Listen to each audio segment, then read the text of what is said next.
안녕하세요. 저는 그 흔한 고부간의 갈등과 다리 역할 못하는 남편의 문제로 이혼한 40대 초반 여자입니다. 제가 이곳을 찾은 건 무려 4년이 지난 결혼 스토리 때문인데요. 제가 젊을 때만 해도 이혼 자체는 해도 되고 말아도 되는 종착지가 아닌 무슨 일이 있어도 피해야 할 지옥행과 다름없는 인식이 강했습니다. 그래도 저도 시집살이를 참고 시모의 등살을 버티는 게 당연했는데 하나밖에 없는 제 아들이 커가면서 사회적 시대도 이전과 다른 분위기를 띠고 있는 게 보였고 그제야 저도 이혼해 볼 용기가 나더라고요. 당연히 이혼까진 결코 쉬운 결정은 아니었습니다. 못 먹고 죽어도 고였던 저는 미워 죽겠고 원망스러운 남편조차 또 막상 버리려고 하니까 고민 많이 되더라고요. 그럼에도 끝내 아들만 생각했고 아들의 도움을 받아 새 삶을 살고 있습니다. 저는 정말 지독한 시집살이를 겪었어요. 개고생하면서 결혼 생활을 했다고 말을 하면 보통 사람들은 제 친정 형편이 어려울 거라고 당연하게 생각하시더라고요. 하지만 아닙니다. 오히려 그 반대였어요. 저는 친정집이 소위 중산층에 속하는 넉넉한 집안의 딸이었습니다. 저 때는 시집살이가 다 이랬네요.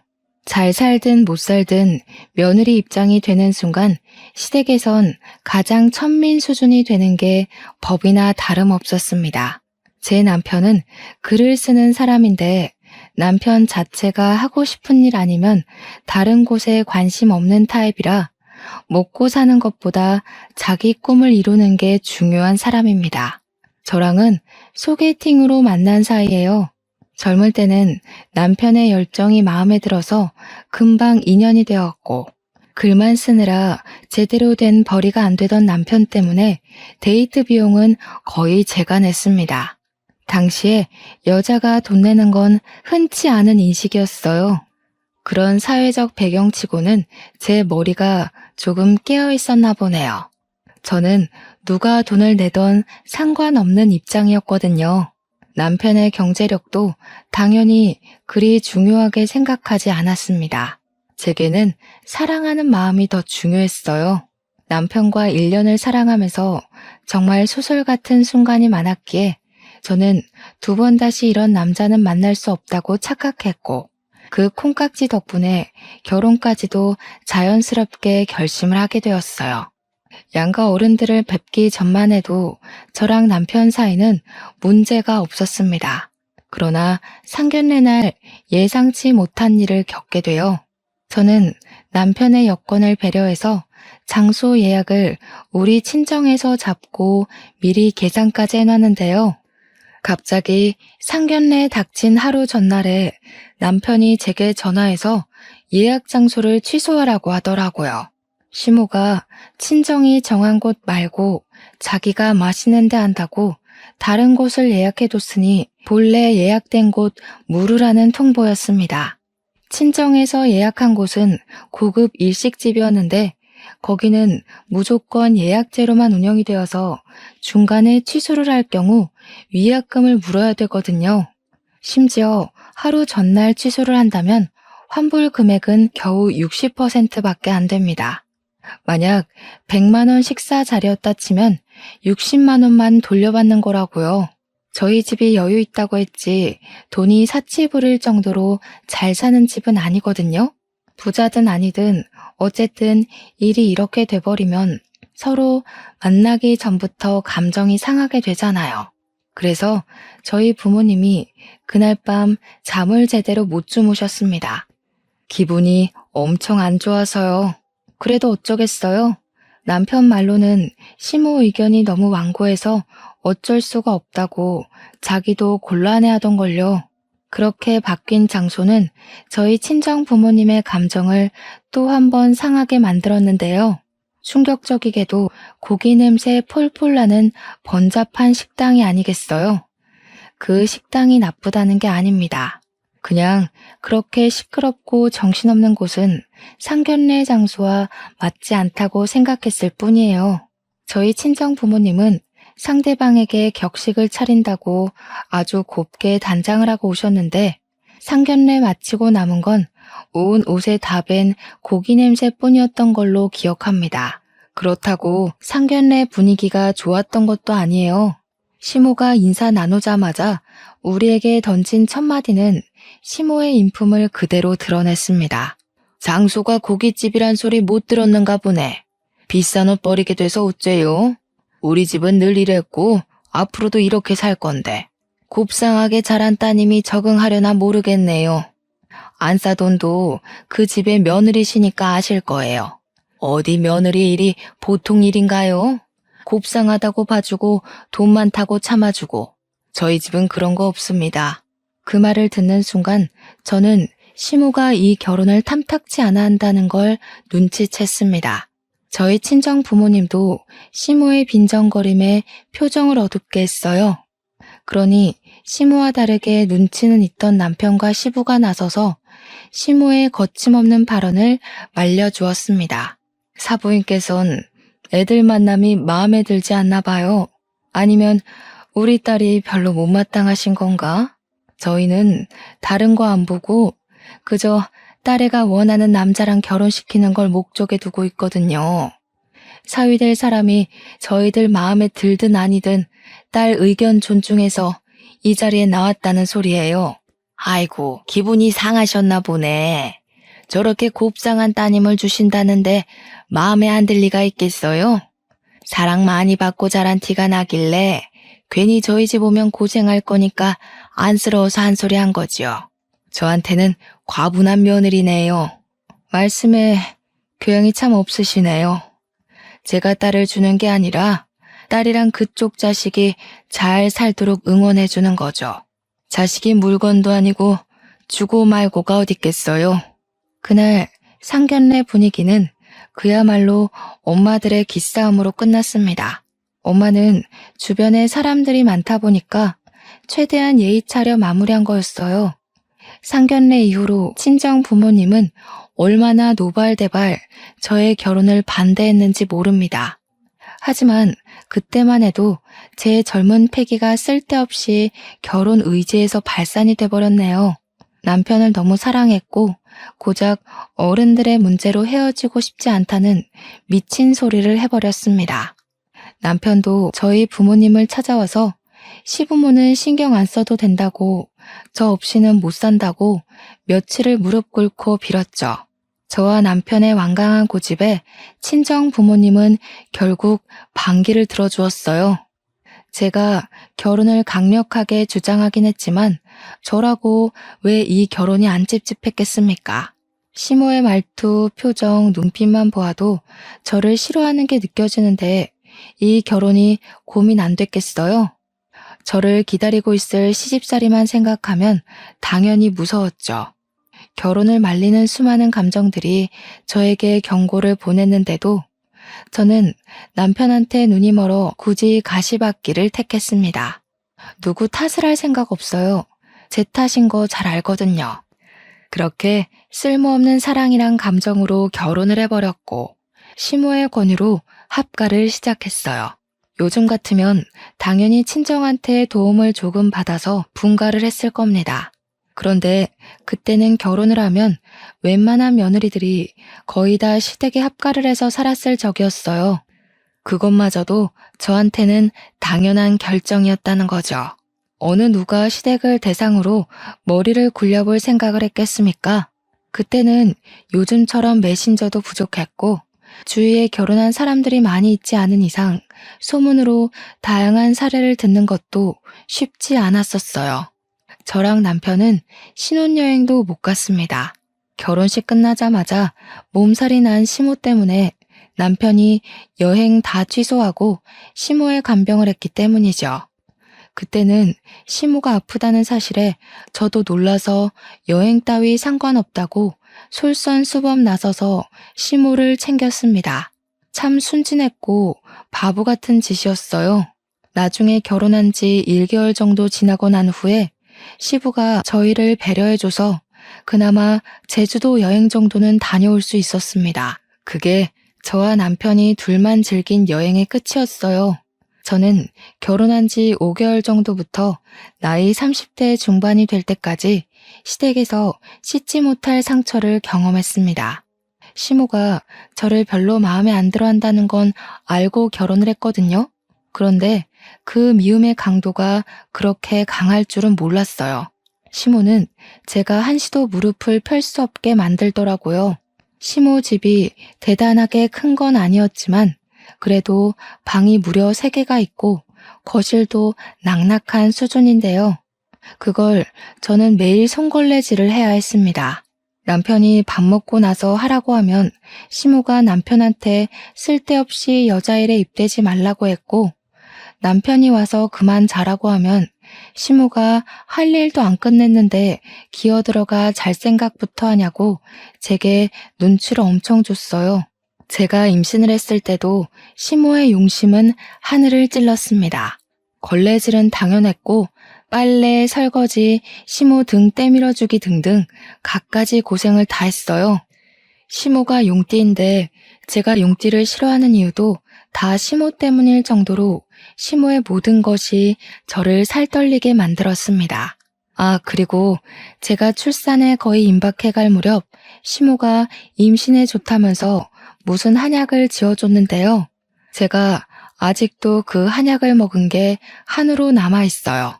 그 약 다 먹을 때쯤에 제 몸에 변화가 심각하게 왔었는데 산모로서 적당 수치의 몸무게보다 제가 10kg는 더 살이 쪄버린 거예요. 완전히 다른 사람이 되었을 정도로 부어서 코끼리 수준이 되었습니다. 남편도 깜짝 놀랐을 정도로 변화가 빠르게 찾아온 거였어요. 당신, 이 정도로 살찌는 건 애한테도 안 좋지 않아? 쌍둥이를 뵌 것도 아닌데 무슨 살이 이렇게 쪘어? 많이 먹었어? 먹긴 뭘 먹어. 요즘 입덧 심해서 제대로 입에 넣지도 못하는 거 봤잖아. 아무래도 어머님이 지어주신 약 때문인 것 같아. 분명 산모한테 좋은 거라고 했는데 뭔가 잘못됐나 봐. 시모가 저한테 그 한약을 건넬 때 솔직히 처음에는 시모가 그래도 어느 정도의 양심은 있구나. 그래도 나를 며느리라고 생각은 하고 있구나 생각했습니다. 자기 손자한테는 그래도 할머니 노릇 해주겠구나 생각을 했었다고요. 그런데 약을 먹으면 먹을수록 제 신체 변화가 무섭게 돌변하자 시모에 대한 의심이 새록새록 들기 시작했어요. 시모 마음을 생각해서 정말 고맙게 받았던 건데 병원에서까지 저더러 더 이상 살찌면 위험할 수 있다고 말해주는 탓에 저는 그 한약을 들고 한의원 한 곳을 찾아갔어요. 그리고 그곳에서 들은 사실은 충격적이게도 이 약이 불법적으로 만들어진 사짜 약이라는 걸 알게 되었습니다. 처음으로 시모한테 서운하고 화가 나서 한약을 들고 따졌어요. 어디서 어떻게 구하신 거냐고 물어보니까 시모가 말하길 이게 어디 한의원에서 지은 약이 아니라 동네 주민 중에 한약하는 사람이 있는데 그 집에 가서 만든 약이라 하더군요. 그냥 가정집에서 만들어진 근본 없는 약이라는 겁니다. 어머님, 그렇게 증명 안 된 곳에서 약을 지으신 거면 처음부터 그렇게 말씀하셨어야죠. 분명 산모한테 좋은 거라고 하셨잖아요. 그런데 이게 뭐예요? 산부인과에서도 저더러 이대로면 출산도 위험하다 했어요. 참나, 그 집의 사람도 한때 한의사였어. 내가 네 몸이 말라서 기력 없다고 하는 바람에 살찌는 약재를 보탠 것 같은데, 아니, 그래서 지금 나한테 따지는 거니? 돈 많은 친정 뒀다고 동네 집에서 지은 싸구려 약은 약도 아니라는 거냐? 그 말 하는 게 아니란 거 아시잖아요. 제 몸 보세요. 당장 병나더라도 이상하지 않을 상태가 돼버렸다고요. 어머님 믿고 먹었던 건데 아무래도 더는 못 먹겠네요. 제가 아무리 미워도 그렇지 어떻게 어머님 손자까지 위험하게 만드세요? 웃긴다. 뭘 또 내 손자까지 끌어들여. 아유 됐다. 그럼 다 개원해. 그래도 하나 있는 며느리라고 내 돈 들여 약까지 해줬더니 겨우 이런 소리나 쳐듣고 있네. 으이그 내 팔자야. 먹기 싫음 다 갖다 버려라. 너는 어째 마음에 드는 구석이라고는 없냐? 시모는 오히려 제게 삐쳐서 그날 저녁을 단식하셨습니다. 남편이 설득해서 시모를 밥상 앞에 앉히려 했지만 시모가 제게 시위하면서 친정 빽 믿고 시애미 개무시한다며 욕을 하는 탓에 남편도 포기해버렸어요. 대신 그날 저녁 먹으면서 남편이 제게 좀 많이 툴툴거렸네요. 엄마랑 좀 잘 지낼 순 없어? 엄마 나이도 있는데 그냥 비위 맞춰주면 당신도 지내는데 편할 거 아니야. 들어보니까 한약 때문에 다툰 것 같던데. 그걸 꼭 엄마한테 따져야 했어? 그냥 먹는 척하고 안 먹으면 그만인 거를. 어머님 약 때문에 나만 위험했어? 우리 아이도 큰일 날 뻔했어. 내가 한의원 안 가봤으면 불량 한약인 줄도 모르고 계속 먹었을 거 아니야. 잘못된 걸 잘못됐다고 알려줬을 뿐인데 다들 나한테 왜 이래? 만약 남편이라도 멀쩡했다면 제가 이혼까진 안 했을 겁니다. 이왕 참고 산 거 이혼해봤자 뭐 하겠나, 다 이렇게 살 텐데 하고 살았을 거라고요. 그런데 남편이란 작자는 제가 임신을 하고 살이 찌면서부터 제게 소홀해지기 시작하더니 출산을 하고 나서부터는 일주일에 3일씩 막 외박을 했습니다. 남편이 글 쓰는 사람이라고 했잖아요. 그것도 진작에 손 놓았고 친정에서 저더러 출산 고생했다고 준 돈을 빌려달라더니 외박을 안 할 때면 술 처먹고 들어와서 거실에 대자로 뻗는 것도 여러 번이었습니다. 점차 실망스러워진 남편이 너무 미워서 남편이랑 싸우기라도 하면 시모가 뒤늦게 저를 불러다가 어디 남편한테 언성 높이냐고 효자손으로 저를 쿡쿡 찌르며 혼을 냈어요. 안 그래도 시모가 준 약 때문에 출산을 하고 나서도 붓기가 안 빠져서 살이 돼버린 게 짜증이 났거든요. 앞뒤 상황은 전혀 귀담아 들을 생각 없던 시모가 남편을 대놓고 감싸자 더 꼴보기가 싫었습니다. 제게 악마 같은 시모는 남편에겐 아주 천사엄마였어요. 남편이 술 자주 먹고 외박 자주 하고 돈만 흥청망청 써도 시모는 남편한테 미운 소리 한 번을 안 했고 오히려 용돈을 챙겨주거나 담배도 사주고 비싼 패딩 사주면서 아주 꼴불견 짓을 했네요. 손자한테는 옷 한 벌 안 사줬으면서 다 늙은 남편은 아직도 품의 아기 마냥 지극정성으로 챙겼습니다. 그렇다고 그런 시모가 남편한테 효도를 받는 건 아니었어요. 남편은 갈수록 짜증이 늘어갔는데요. 그 대상은 저뿐만 아니라 시모도 제외는 아니었다는 겁니다. 한 번은 시모가 새벽에 어두컴컴하고 화장실 가기 불편하다고 툴툴거려서 남편이 요강을 사준 적이 있었어요. 그런데 말이에요. 이게 진짜 미치고 팔짝 뛸 노릇이었는데 시모가 그 요강을 우리 방 옆에다 두고 볼일을 보는 거 아니겠어요? 언제 한번 남편이 화장실 간다고 불 다 꺼진 새벽에 방을 나왔다가 문 옆에 쪼그리고 앉아있는 시모를 보고는 깜짝 놀라서 소리를 지른 적이 있었습니다. 남편 고함에 자고 있던 저도 식겁해서 일어났었어요. 그때 남편이 시모한테 여기서 뭐 하냐고 쌍욕까지 했었습니다. 당신은 이해 안 됐던 시모 행동이 지나고 보니까 짐작이 갔는데 아마 저랑 남편이 밤에 잠자리라도 가질까봐 감시하려 했던 게 아닌가 싶습니다. 남편한테 그렇게 욕을 먹어도 시모는 똑같은 짓을 반복하더라고요. 남편이 짜증나서 요강을 내다버리는 바람에 시모가 그 더러운 짓을 멈췄던 거였어요. 그럼에도 시모는 남편 앞에서 한없이 아들 바보 노릇을 하더군요. 시모의 용심은 제 아들이 초등학교를 입학했을 때까지도 계속되었어요. 우리 아들이 혼자 학교를 등교하려면 자리를 익혀야 하니까 제가 초반에만 일일이 등하교를 동행했었는데요. 그럴 때마다 제가 집을 비워야 되니까 시모는 그게 또 마음에 안 들었나 봐요. 아주 끼고 살아라 끼고 살아. 가서 공부까지 하고 오지 그러니? 새끼들 그리 오냐오냐 키워봐라. 나중에 다 등쳐먹고 도망이 나가지. 너 같은 부모 때문에 뉴스에 나오는 못된 애들이 사방에 출몰해서 범죄나 일으키는 거야. 제가 집안일을 안 해놓은 것도 아니거든요. 그런데 그 잠깐 20분 정도 없는 걸로 시모가 하루 종일 저를 쫓아다니면서 툴툴거리더라고요. 그때까지만 해도 저는 속으로만 시모 욕을 하며 모든 걸 참아 삼켰습니다.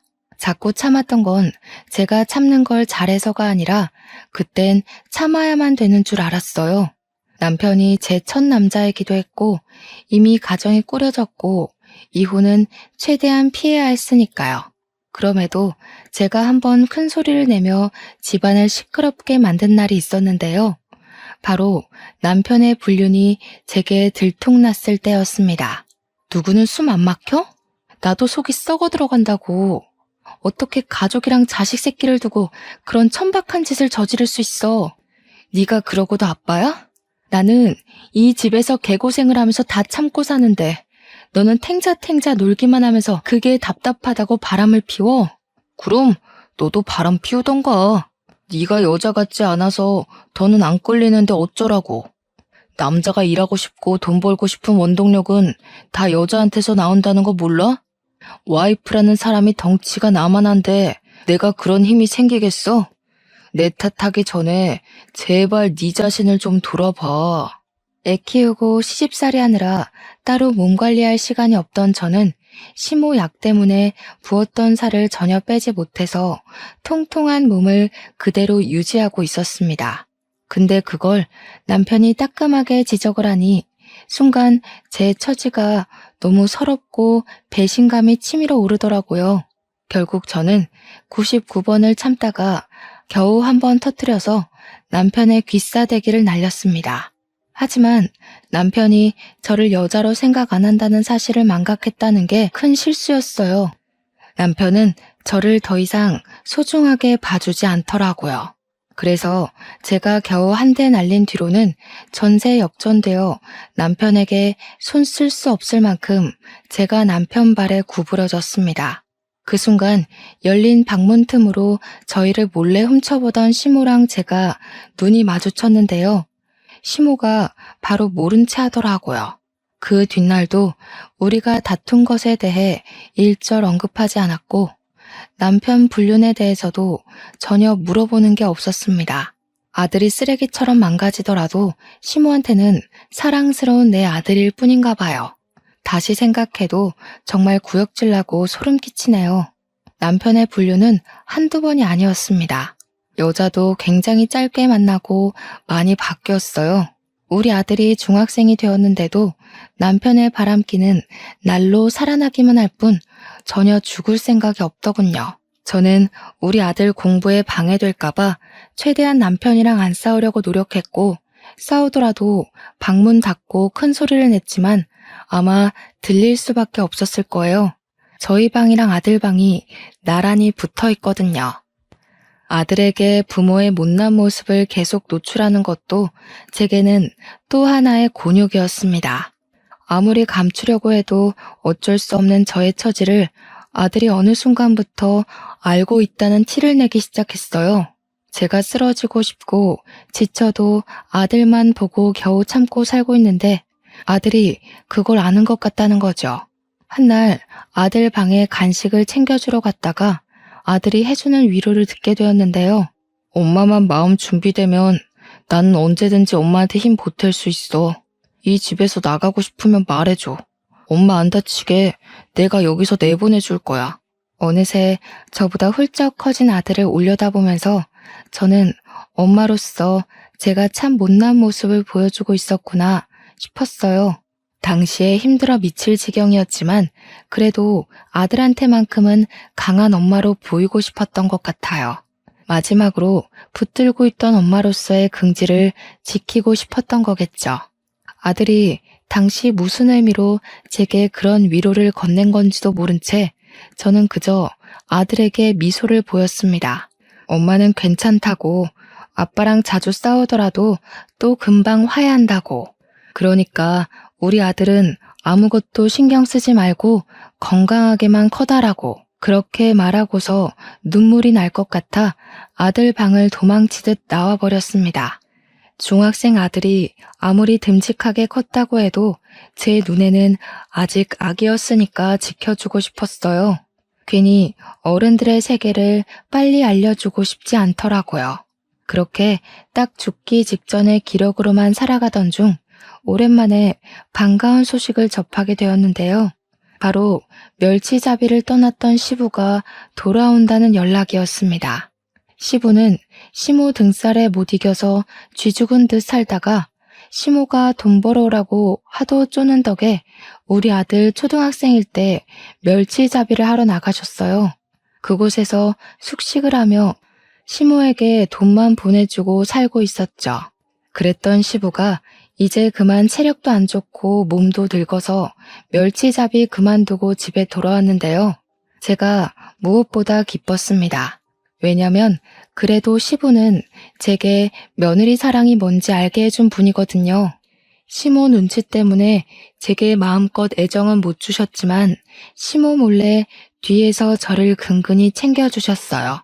제가 목도 못 축이고 걸레질을 하는데 물도 떠다 주셨고요. 마트를 다녀올 때면 제가 좋아하는 뻥튀기도 꼭 사다 주셨어요. 이런 소소한 마음들이 제겐 마른 하늘의 단비 같은 존재였습니다. 그러니 반가웠죠. 아들 말고는 제 편 없는 이곳에서 아군이 생긴 기분이었거든요. 그런데 역시나 집안 분위기에 찬물을 끼얹는 건 늘 시모 짓이었어요. 시모는 무려 10년 넘게 멸치잡이로 타지에서 고생을 하고 온 시부에게 해도 너무한 시비를 걸었는데요. 쥐꼬리만한 돈 찔끔찔끔 보낸 주제에 뭐 대단한 일 했다고 반겨줘? 이제 골병 들어서 들어갈 돈 더 많겠네. 이럴 거면 그냥 나가서 콱 죽어버리지. 집 찾아올 기운은 있고 돈 벌 기운은 그리도 빨리 죽디? 그 말은 제 화까지 돋을 정도로 충격적이었습니다. 저는 시부 반응을 먼저 살폈어요. 역시나 시부 또한 무척 화가 난 상태더라고요. 무려 10년을 돈 갖다 바쳤는데 고작 한다는 소리가 저런 말이니 이건 하늘이 인내심을 시험하기 위해 시모를 보낸 게 아닌가 싶을 정도로 밥맛인 발언이었습니다. 그동안 쌓인 과거까지 한꺼번에 폭발해 미쳐버린 시부는 집 거실에 있는 TV를 넘어뜨려 깨트렸어요. 그것에 시모도 같이 열이 받았는지 리모컨을 던졌고 순식간에 거실은 싸움판이 되었습니다. 시부가 집으로 귀가한 첫날인데 가족을 위해 그 고생을 하고 와선 얼마나 속상했을까요? 그나마 그날은 남편이 있었기 때문에 시부랑 시모의 관계를 말릴 수가 있었습니다. 하필 그날은 주말이라서 아들도 집에 있었거든요. 다 큰 아들이 곧 고등학교 입학을 앞두고 있어서 반배치고사를 준비 중인데 이 번잡한 상황이 방해될 것 같더라고요. 걱정되는 마음에 아들 방을 돌아봤는데요. 아들이 휴대폰으로 시부모가 싸우고 있는 걸 찍고 있었습니다. 제가 다 당황스러워서 아들한테 작은 목소리로 뭐 하냐고 물었더니 아들은 대답도 안 하고 방으로 쏙 숨어버렸어요. 그 일은 제가 그리 크게 의의를 두지 않아서 넘어갔어요. 그 일보다 더 긴박한 상황이 눈앞에 펼쳐지고 있어 시부모 다툼 말리는 데만 정신을 빼고 있었거든요. 그런데 이런 수상쩍었던 아들의 행실 덕분에 훗날 제가 인생에서 가장 큰 결심을 하는 날을 맞게 됩니다. 남편이 여느 때처럼 바람을 피우고 들어왔는지 술 처먹은 상태로 향수 냄새가 온 집안을 진동했던 적이 있어요. 이젠 남편한테 화딱지 나는 것도 지쳐서 그냥 신발장에서 처 자고 있는 남편을 나몰라라 했습니다. 새벽에 시모가 화장실 가다가 발견하면 남편 안 챙겼다고 뭐라 하겠지만 그냥 남편 꼬락서니가 너무 짜증나고 실증나서 아무 생각도 하기 싫었어요. 그렇게 남편을 내버려둔 채 혼자 방에 누워서 잠을 청하려고 했는데요. 근 20년간 쌓인 화병 때문에 속이 후끈후끈거려서 도무지 잠이 안 오더라고요. 특히 남편을 신발장 밖에 버려뒀다고 하지만 그로 인해서 일어나게 될 다른 스트레스들이 자꾸 머릿속에 그려져서 오히려 잠이 달아났습니다. 당연히 시모로부터 받는 고충이겠죠. 시모를 개무시하고 싶지만 제 성격상 그게 잘 안 되더라고요. 시모한테 받을 스트레스가 벌써부터 신경이 쓰여서 속에 불이 나는 것 같았습니다. 그렇게 눈을 감고서 가슴 중앙을 퍽퍽 때리고 있을 때였어요. 그 순간 누가 우리 방 문을 철컥 열었고 저는 당연히 남편을 발견한 시모라고 생각을 했습니다. 방문 열리는 순간 심장이 더 미친 듯이 뛰었어요. 시모 얼굴 마주하기도 전에 숨이 턱 막혀버렸죠. 하지만 의외로 들린 목소리는 엄마라고 부르는 제 아들의 기척이었습니다. 저는 벌떡 일어나서 제게 다가오는 아들 손을 붙잡았어요. 그 야밤에 무슨 일이라도 생긴 줄 알고 급급하게 물었더니 아들이 좀 난감한 소리를 하더라고요. 엄마, 이혼해. 지금도 아빠 때문에 계속 못 자고 있었지? 엄마가 그만 아빠한테서 해방됐으면 좋겠어. 나 고등학교 입학하면 외갓집에서 지내고 싶은데. 엄마가 이혼하고 나 외갓집에 데려가줘. 그게 갑자기 무슨 말이야. 아들, 외갓집 가고 싶었어? 갑자기 왜? 이혼 얘기는 또 뭐고? 이 밤에 그 말하려고 엄마 찾아온 거야? 아들은 제 말에 답은 하지 않고 갑자기 휴대폰을 켜더니 어떤 사진을 보여줬습니다. 아들이 하나둘씩 보여주는 건 제 심장 박수를 미친 듯이 높여주었어요. 아들이 보여준 건 다름 아닌 남편의 불륜 사진과 영상이었고 시부에게 모멸감 줄 만큼의 언사를 쓰는 시모 영상이었으며 시모가 시부 통장까지 관리해 시부에게 금전 협박을 하는 모습까지 찍혀 있었습니다. 그리고 제가 무엇보다 깜짝 놀라서 아들 휴대폰을 떨어뜨리기라도 했던 사진이 있었는데요. 그건 가장 마지막에 나온 증거 영상이었어요. 할아버지가 보내준 돈으로 할머니가 딴짓하고 다녔더라. 나 이 할아버지 동네에서 봤어. 나무 아래서 고스톱 치던 할아버지 기억나? 예전에 엄마랑 내가 쓰레기 버리러 갔을 때 나한테 용돈 하라고 10,000원 준 할아버진데. 기억이 나지 왜 안 나겠습니까? 그게 당시로부터 불과 2달 전 일이었거든요. 시모가 집에만 있기 뻑적지근하다고 한 번씩 느티나무 아래에 노인들과 수다 떨러 간 건 알고 있었어요. 하지만 그냥 그런 줄로만 알았죠. 거기서 시모가 딴 영감이랑 눈이 맞았는지는 생각도 못했습니다. 시모 불륜 증거물에만 충격을 받아 잠시 망각하고 있었는데 문득 아들이 이 많은 걸 다 어떻게 알았고 왜 이런 것들을 다 가지고 있는지 어디서 구했는지가 궁금하더라고요. 듣자 하니 아들은 제가 인간적인 대접을 못 받고 사는 게 너무 마음 아프고 자기가 대신 화가 나서 초등학교 4학년 때부터 사진을 찍고 다녔대요. 제가 사줬던 폰으로 시모랑 남편을 몰래 찍어왔다고 했습니다. 나중에 엄마한테 보여줘야지 하고 모은 게 벌써 5년치의 증거물로 쌓인 거였고 아들이 중학생이 되고부터는 혼자서 택시도 탈 수 있으니까 용돈을 아끼고 모아서 택시를 이용하여 남편의 뒤 밟았다고 해요. 아들더러 공부도 안 하고 이런 짓 했다고 나무랄 수가 없었습니다.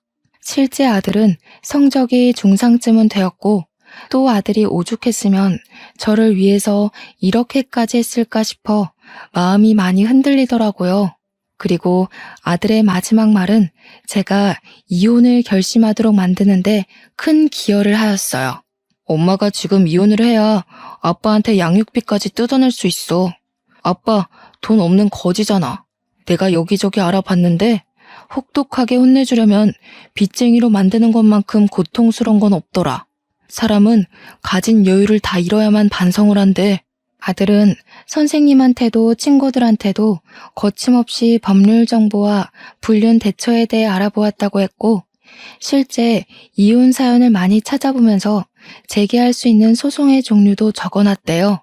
인터넷상에서 공짜로 변호사에게 질의응답을 할 수 있는 커뮤니티도 있다고 했는데 거기다가 자기가 알아본 걸 전부 메일 보내 확인받기도 했답니다. 도대체 누구를 닮아서 이렇게 똑똑한 아들이 태어났을까요? 엄마 아빠가 못나서 남들 흔하게 간다는 글쌤 학원 하나도 보내준 적이 없는데 혼자서 공부도 착실히 하고 엄마 살리겠다고 연구도 많이 한 걸 보니 정말 기특하고 자랑스럽지 않을 수가 없었어요. 그날 아들에게 고맙다고 안아주면서 엄마로서의 자존심을 완전히 놓아버렸습니다. 아주 눈물을 흘려버렸어요. 그럼에도 그날만큼은 제가 못났다는 생각보단 든든한 힘이 생겼다는 느낌만 들더군요. 우리 아들이 저를 위해 이렇게 노력해 주었는데 제가 당연히 보답을 해줘야 하지 않겠습니까? 저는 살면서 처음으로 용기가 치미는 밤을 보냈고 동이 틀 때까지 이혼에 대한 결심을 하며 마음을 정리했습니다. 그리고 다음 날 꾀지지한 모습으로 일어난 남편에게 꿀물을 들고 가 그대로 얼굴에 쳐 부어버렸죠. 정신이 좀 깨니? 돼지 같은 여자랑 사느라 고생했네. 나도 더는 창놈이랑 한 이불 덮고 못 살겠다. 이 집에서 나가줄 테니까 너랑 똑같은 년 끼고 살면서 계속 거짓골로 놀고 먹어라. 아우씨, 이 여자가 미쳤나? 뭐하는 짓이야? 네가 또 정신이 나갔구나? 살찌더니 뇌에도 살이 쪘냐? 그럼 내가 또 교육해줘야지. 순간 남편이 제 머리채를 잡으려 할 때였어요. 일찍 일어난 아들이 이미부터 그걸 보고 있다가 남편한테 달려들었습니다. 남편은 숙취 때문에 정신이 핑 돌아서 그대로 나자빠지고 말았어요. 엄마한테 손대지 말라고 소리치는 아들한테도 남편은 쌍욕을 하며 삿대질을 하기 시작했습니다. 그때 거실 밖으로 나온 시부모가 저희를 목격했는데요. 시모는 자기 아들이 신발장 구석에 패대기 쳐진 꼴을 보고서 제게 쌍심지를 켜고 달려들었어요. 저 또한 당시 무슨 자신감이었는지 손에 들고 있던 쟁반으로 어그적 달려오는 시모를 날려버렸습니다. 시모가 깜짝 놀라 소리도 못 지르고 대굴대굴 굴렀어요. 내가 언제까지 참아줄 거라 생각했어요? 끝까지 사람 굴리고 괴롭히면서 재미 좀 많이 보셨겠네요. 제가 어머님이랑 몇십 년을 부대끼고 살면서 배운 게 하나 있어요. 이젠 제가 좀 재미를 보려고 하거든요. 기대되시죠?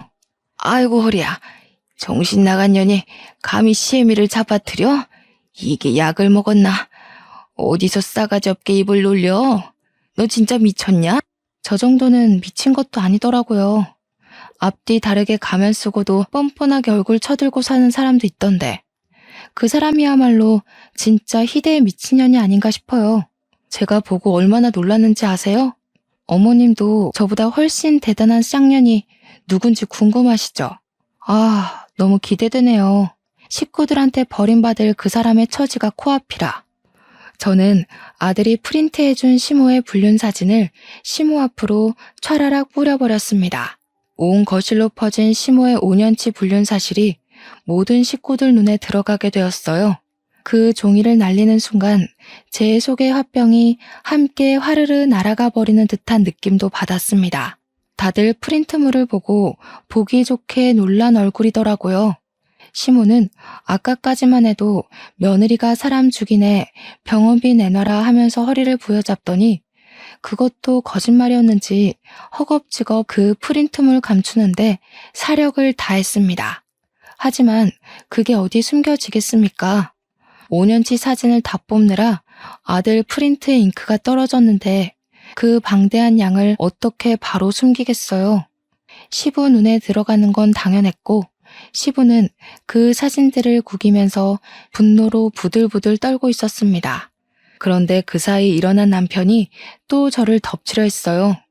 아들이 아니었다면 제가 머리통 한 대는 맞았을지도 모릅니다. 저는 바로 남편한테 달려들어서 아들에게 손찌검 하려는 남편을 밀며 남편 팔을 깨물었어요. 여자처럼 멋없게 비명을 치던 남편도 저를 째려보다가 뒤늦게 시모 불륜 사진을 보았습니다. 무척 당황한 표정이더군요. 어떻게 부모 자식이 똑 닮았다?